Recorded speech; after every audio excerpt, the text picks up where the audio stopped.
All right, on page 29 in your notes, yesterday we skipped this example. I did it on purpose because it requires a calculator. We're going to go through it. We already know when we can apply Rolle's theorem. So I'm just going to tell you Rolle's theorem can be applied on this. It's got a discontinuity at -2 because there's an asymptote, but -2 is not in this interval. So my one issue isn't in the interval under question. So it's continuous. It's also going to be differentiable. You'll see when I take the derivative, it will have no issues. And to save some time, if I were to plug and chug, these will be at the same height. So Rolle's theorem says that if you're at the same height, there's got to be some place where the derivative equals 0. It's really still just saying, though, the slope of the secant is the slope of the tangent. It's just for Rolle's, what's the slope of the secant all the time? 0. So I'm going to start. Rolle's theorem says that my derivative has to equal 0 somewhere. Slope of the secant equals slope of the tangent. I'm going to go apply the quotient rule to g because it's a quotient. And I'm going to do it really carefully. I'm going to go low. I'm going to do d high, which would be 2x minus 2. And then I'm going to do minus high. And then d low is just 1. I'm going to draw a line, and I'm going to square below. All right. When we're looking for where a fraction equals 0, because I really just want to know where the derivative equals 0, I'm only concerned about where the numerator equals 0. By the way, I still have an issue in the derivative at -2, but I knew there would be an issue there because what's living at -2 on the original function? Asymptote. So the derivative's having the same issue as the original function, but that's not in the interval. So I'm still good. It's differentiable everywhere in here. My derivative is fine. I get to ignore the denominator though, because I only care about where the numerator equals 0. So I'm going to multiply that numerator out. I'm going to do a little foiling. I'm going to get a 2x squared on my outsides. I'm sorry, firsts. My insides and outsides will combine to be -2 plus 4. It'll be a positive 2x on the FOIL, and then my last will be -4. So I'm just working out the top here because I need to figure out where it will be 0. So I'm going to hippity hop that in, minus x squared plus 2x plus 3. I'm going to clean this up. And then we're going to have to go consult the calculator. I'll tell you why. So when I combine this, I get x squared with these two. All my x's are going to be, I feel like I'm missing something. Nope, I've got 2x plus 2x, which is 4x. That's good. I missed a 2x in my brain. I've got -4 plus 3, which is -1. That's as good as that numerator gets. I have to consult a calculator here because I told you if ever it's a non-calculator problem, this will factor. It'll factor easily. You'll get your zeros, right? How do you do it when it doesn't factor? You've been taught to use the quadratic formula. We're never going to use that in here because the quadratic formula, although it'll work, it's time consuming, right? It's also error producing. It's also only effective when you have a quadratic equation. So the minute this becomes anything else, or like a to the 5th power, quadratic formula won't work. When the function gets really ugly like this, let's say it's sine x equals e to the cosine x, let's just say minus ln x. How do you solve this? Well, you can't by hand. You need a calculator. You can't use quadratic formula. So I'm going to give you a method that works from quadratics and encompasses the whole scope of solvable equations. If it's solvable, your calculator will do it in one quick move if you always do the same thing. Get one side equal to 0. Get it equal to what? This is. So if it were this one right here, I would subtract sine x from both sides. I'm not going to go do this one on the left. I'm just showing you the weakness of the quadratic formula in the grand scheme of solving things because it only works for quadratics. My method, or not, it's not mine. This method works no matter how ugly it is because my calculator, if I go graph this, so go to your graphing calculator, and enter whatever the function is. If you have it solved for 0, like if it were this one, I'd enter this under my y equals. I want you guys to go enter this under your y equals. All right, so I'm going to go to my graphing calculator. Actually, I have my graphing calculator preloaded for the next problem. So I'm going to have you guys go graph that. We're going to look at it on the interval from -1 to 3. So I'm going to steal somebody's. You know it's going to make a parabola. You know it's going to open up. I'm going to steal yours. All right, so hers is going somewhere way over here, like at 4-ish, and then it's going like that, correct? So this is solvable because this is y equals, and I want to know where y is equal to 0, right?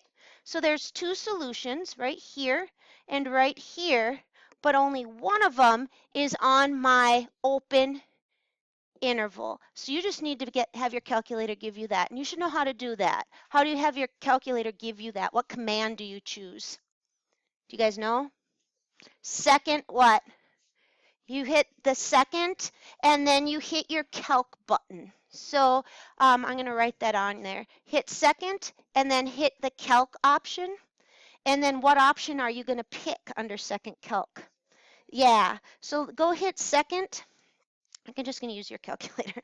Second, calc, and don't do trace. Go to 0, and it's going to ask you to get to the left of it. So just make sure you're blinking over here to the left of it. It's actually going to use the intermediate value theorem to say that there has to be a 0 from negatives to positives. So it makes you click on the left and to the right of it. And so if you click on both and then hit enter at the bottom, and we're going to round it to 3 decimal places. So it looks like 0.236. Is that correct? Can someone back that? Okay. And we always round to 3 decimal place minimum. So thousands at a minimum. You can go farther and it'll still be marked right, but you can't do less than that. All right. So from here, could you have used the quadratic formula on this? Sure. And it would have spat out 2 answers, this one and this one. You would have chucked this because it's out of the interval, and you would have had it right. But the minute this becomes a to the 3rd power, you can't use that anymore. So we're always going to get it equal to 0 and calc 0. All right, next page. This will be the last one I do. So this is calculator permitted. So we're going to use the calculator as much and as well as we possibly can. So the first thing I want you to do is go enter this on your calculator. It's the easiest thing to do is lock and load it. Anytime you're on a calculator active problem and you're given a function, go enter it under your y equals and load it in its database. Don't hit graph because I don't care about its graph right now. So I'm going to go to my graphing calculator. I already have it loaded, so I don't have to spend time typing it in. Under my y equals, I've entered the function. It says on here to determine if your mean value theorem can be applied. Well, remember to apply it, it's got to be continuous. Is this function continuous right here? Yeah, all polynomial functions are. So we'll just go continuous, check. If you had to explain yourself, I guess it would be to your benefit to write all polynomials are, but usually that's not required. Is the function differentiable? Yes or no? Yes. Now, if this were the AP exam, you would write that in a sentence. You'd say f is both continuous and differentiable. All right, so what does the mean value theorem say? It says the slope of the secant has to equal the slope of the tangent at least one spot, if not more. I'm going to make my calculator do the slope of the secant line. Do not do f of 5 minus f of 0 over 5 minus 0 and go manually plug a 5 into there when it's calculator active. How could you make your calculator do that work for you? Where could I go? Table. Yeah, go second table and make sure your table is, I want to go. All right, so this is my f of b, this is my f of a. So just subtract them in your head, right? There's 75 over what? This is the slope of this line. 75 over 5, which is 15. Notice I didn't write anything down. I didn't plug anything in manually. I just go to my table. If you're getting a weird table, go to second table set and make sure you have this set over to ask so you can tell it where you want it to find those y values. But we needed to do f of b minus f of a. I don't know why it's being weird. There we go. Oh, now it hit graph. Anyway, what was the slope? 75 over 5, right? which is going to be 15. So without any work and super accurately, I've got my slope of 15. Go ahead and write that down. 15 has to equal the slope of the tangent line, which is the derivative, and that's going to be easy to find. It's negative 4x cubed plus 12x squared, just nice easy power rule, plus 16x plus 0. That's impossible to solve by hand. It's impossible to solve with the quadratic formula. So what did I say you have to do this on your calculator? Get it equal to 0. Yeah, so we're going to say, well, that means 0 would have to equal negative 4x cubed plus 12x squared plus 16x minus 15. So go ahead and write that down. We're going to make our calculator find where that happens on the interval from 0 to 5. We're going to enter that under our y equals. So I'm going to go back to my calculator right here. I'm going to go back to my y equals. I'm going to get this out of here. I'm going to do a little erasing while I'm at it. I'm going to then steal Mary's paper so I can see the function because I don't have it up there anymore. It's negative 4x to the third. And then we're what? Plus 12x squared, right guys? Am I good? Making sure I'm looking at the right function. Plus 12x squared plus 16x, and then it was minus 15, correct? Now, I don't really need to see it on the entire window on a 10 by 10 grid. I'm looking for where this happens between 0 and 5. So you might want to go to the window and just go from 0 to 5 by 1s so you don't have it such a big part of it, but then just go ahead and hit graph and you'll be able to have your graph tell you, come on, why won't it go? Maybe I have to, it's not wanting to graph, guys. There we go. All right, super. So I don't really care that it went off my screen because the only 2 points I'm concerned about is where it equals 0. And I just graphed where that equals 0. I want the left side of the room. Could you go calc 0 that? So from Madison that way, and then from Mary to the right, you guys go calculate those. I've actually got 2 solutions or 2 values guaranteed by the mean value theorem because my interval was from 0 to 5. So I'm going to have 2 viable solutions here and I'll steal them from you. So go calc 0 it on the left, calc 0 it on the right. She's got a 0.674. Can someone back that? Yep, perfect. And on this side of the room, this looks like a 3 point something. 3.79394. Okay, that's all right. So those are the 2 solutions. You're going to remember those because now I'm going to go back and write them down. So again, I made my calculator solve that for me. I didn't do it by hand. I probably couldn't have done it by hand. So let's go back to full screen. I need some workspace. This smartboard's not liking running my calculator. All right, so back over to here. I found my x to equal, and Madison was at 0.674, and Vito, what did you say it was? 3.794. So those are my values guaranteed by the mean value theorem. A lot of times the books will call that C. Doesn't really matter. All right, so next up, equation of a secant line. That's easy because my secant line, I need a point and I need a slope. I just found the slope up there to be 15. I just did it. And I had 2 points on it. I had 0.5 and 580. I'm just going to choose 0.5 because it's easier. But I need a point and a slope. So there they are on my secant line. Easiest way to write this one would be slope-intercept form. So I'm just going to do y equals mx plus b. Or you can do y minus 5 is equal to slope there. It's easy. This is just as good though. This is the equation for the secant line. It's done. You guys are going to help me out a little bit here. It says now you need an equation for the tangent line. I've got a missing part to it. Let's go take a peek at what I need to go calculate still. What's the slope of my tangent line? That's easy. What's that going to be? 15, right? Why? That's where they're running parallel. That was the whole point. Yep. So my slope is 15. I have 2 points on it. One where the x is what Madison told me, and I'm just going to steal that one because I remember it, 0.646. Or that was right, right? Ah, I didn't remember it. 674. All right. And then there was the one Vito gave me too, but I only need 1 point on a line. What am I missing though? Make your calculator work it out, okay? So go back to your calculator, go back to your y equals, and put the original function back in, because we have to graph it down here anyway. So we're going to want to get our original f of x back in there. So I'm going to go back to my graphing calculator. It's going to take me a little bit. We're almost done. This is a really good problem, though. You have to do lots of different things. So I'm going to go back here.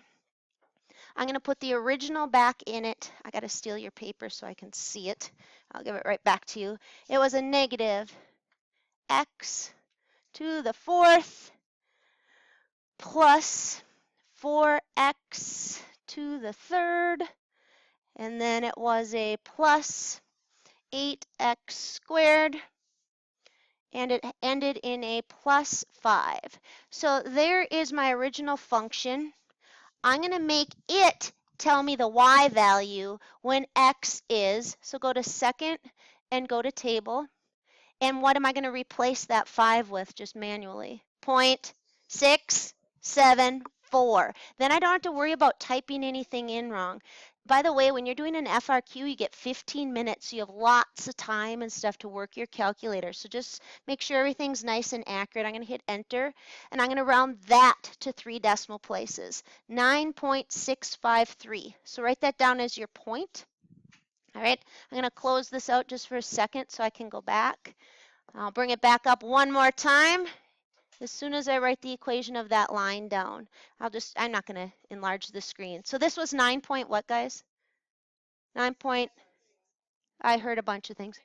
Thank you, 653. There we go. So now the equation for this line will be y minus the y I know. I mean, it looks ugly, but it's just very systematic, is equal to the slope there, 15, times x minus the x I know. They're just ugly y's and ugly x's. So you guys are going to remember that. We are going to go now, make sure everything happens that should happen. So let's talk about that before we go graph it. I'm going to graph the original function. It's going to be roly-poly and smooth, right? I'm going to graph it on this finite interval from 0 to 5. I'm going to have a secant line. So if my secant line's right, it's going to connect the endpoints, right?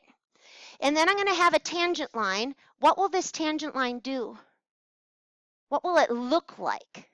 It'll be parallel exactly to the secant line. It's also going to nick the curve at this point that we entered right here. If all is good, if all our math is solid, we should kind of know what's going to happen when we go graph it. So I'm going to go back to my calculator, going to go to the y equals. I have the original function already on there. In y2, let's go put that secant line. In y2, our secant line was 15x plus 5. That'll be in red. In y1, I'm going to have to move that minus 9.653 over. So I'm going to go 9.653 plus, your calculator couldn't care less that there's parentheses, so don't bother distributing in. Just go ahead and enter it. It's 15 times x minus 0.674. Why can't I, is that right? I keep forgetting that one, 0.674. All right, so I am going to have an original curve, a red secant, a black tangent line, but I also want to make sure I can see everything. So if you remember, I'm going to go back to my window for a second, and I'm going to mess with it. I'm fine on my x's. My y's, I know that my secant started at 0.5 and ended at 580. We made that table, so I really don't need to see all those negatives. Also, I know that at 5, it's way up at 80, right? So I'm probably going to want to see more of the graph than up to 10. What do you think you want to see? And I'll tell you if that's good. What do you think? 100. I'll tell you that's what we guessed this morning, and we still didn't quite see it all, and I have OCD, and I wanted to see the whole thing. So we bumped it up to 150 just for a trial run. And again, if this were my morning class, we did start at 100 because we knew we had to overshoot 80. Why am I saying I had to overshoot 80? Do you remember the end point? It was at 5 comma what? 80. Remember when we made the table? And I always go by, I chop whatever this'll fit it in. You might need to do a little farting around for that. But if I go hit graph, I'm going to see exactly what I think I should. I've got the red secant line connecting endpoint to endpoint, right? Its slope is 15. I've got the black tangent line hitting right where Maddie's 0.674, right? It's hitting right in there perfectly, and they're running parallel. So all is good, right? I'm going to give you the homework, and I will tell you, you have 25 minutes. You will get about half of it done, so you're going to have a little bit of homework tonight. I'm going to tell you which ones are calculator active, because it's helpful to know. The answers to all these my proctor posted, so you can see the answers on Schoology. She didn't show her work, she just gave the solutions. So you have to supply all the work on here. There's no way you can do these in your head except maybe the first one. So here you go. First of all, here's the calculator active ones. Number 3 ends up being calculator active. Number 8, I already wrote that. Flip it over. Number 14, I already wrote it, is calculator active. And then you can and should use your calculator on all the word problems. They're all decimally. So I'll repeat that for you. 3, 8, 14, and basically 15 on down. Where are the answers? Schoology. There's also 2 extra credit options. If you can get one of them to go, post a video. Those are helpful. I can tell people are using those. So make sure if you figure one of the 2 I have on that key out, let me know. We're going to go do one together, and then we'll work the rest of the hour. You'll get half, if not a little more of it done. So we'll go do number 1 because it's easy, just to get you started. And then the first person to get to number 8 is going to let me know, and we're going to stop and go take a look at it. So number 1, we're going to shorten this up a little bit. It says, for the exercises below, determine whether Rolle's theorem can be applied and then apply it. This is since we already did yesterday's stuff. I'm going to tell you that we're just going to go through and write yes or no. And we're going to just kind of think it out without showing all the work. Number 1, do you think Rolle's applies? Yes, it's a polynomial function. So just write yes, and then we'll just go apply it. Number 2, yes or no? Yes, it's continuous and differentiable. All polynomials are. Number 3, yes, it's continuous and differentiable. All polynomials are. Number 4, yes, continuous and differentiable. All polynomials are. Number 5, that's not a polynomial, right? So you have to picture what it makes. What does the absolute value make? It does have a cusp. You just have to check where that cusp is. So do use a little pre-calc in there. Where's the cusp on number 5? At 2. Is 2 in the interval? We have an issue. So you can't apply Rolle's on number 5, right? No. And if you had to explain it, you'd say not differentiable at 2. But we're just going to shorten that up today. Number 6, is the sine wave all smooth and roly-poly? Yes, it's continuous and differentiable. Number 7, is the cosine wave and all transformations of it smooth and roly-poly? Yes, so that is also continuous and differentiable. Number 8, I see it has a denominator, which is a red flag for me, but the denominator is a constant. So it too will be all smooth and roly-poly. So they're all yeses except number 5. And because it says Rolle's theorem, what's the slope of the secant line going to be on all those first ones? 0. So for 1 through 8, you get to just set it up by saying the slope of the secant. And again, last year I didn't assign 2 worksheets. I only did 1. And it was this one. It was a little too hard for the first day. It has been. So I inserted an extra one. So this should be a lot smoother.